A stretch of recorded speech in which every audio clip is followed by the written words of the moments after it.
Denārija devītnieks taisnā pozīcijā. Kad denārija devītnieks izkrīt taisnā pozīcijā, tas norāda uz gadu, kurā vari baudīt savas iepriekšējās pūles augļus. Šī kārta simbolizē labklājību, pašpietiekamību un lepnumu par sasniegto. Tas ir kā brīdis, kad apstājies, paskaties apkārt un saproti, hei, es esmu to paveikusi. Attiecību jomā denārija devītnieks runā par pašpietiekamību. Ja esi attiecībās, šī kārts var norādīt ka jūsu saikne balstās uz appusēju cieņu un neatkarību, ļaujot jums katram izpausties savā veidā. Tas ir laiks, kad attiecības kļūst vēl bagātāks, jo jūs abi novērtējat viens otra un savu individuālo vērtību.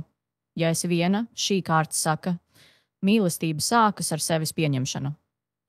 Tu vari baudīt savu neatkarību un radīt savu vidi, kurā mīlestība ienāks tad, kad būs tai gatava.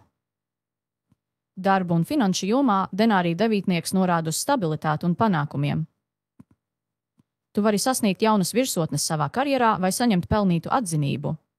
Finansiāli tas ir gads, kad tu vari justies droša, iespējams pat uzkrāt līdzekļus vai investēt savā nākotnē.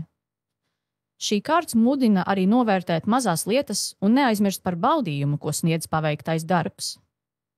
Un atceries, denārija devītnieks tev saka, ja vari atļauties īstu kafiju, nevis tūlītējo, tad dzīve ir izdevusies. Šogad svin savus sasniegumus un rūpējies par sevi. Denāriju devītnieks apgrieztā pozīcijā.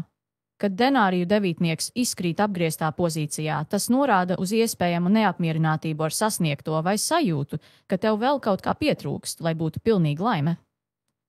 Tas var būt brīdinājums neieslīgt pārspīlētā materiālismā vai salīdzināšanā ar citiem.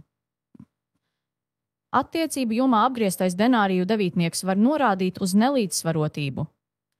Ja esi attiecībās, iespējams viens no jums vairāk koncentrējas uz materiālo nekā uz emocionālo saikni. Tas var radīt sajūtu, ka kaut kas attiecībās pietrūkst. Ja esi viena, šī kārta saka, pārstāj gaidīt ideālo laiku vai ideālo cilvēku.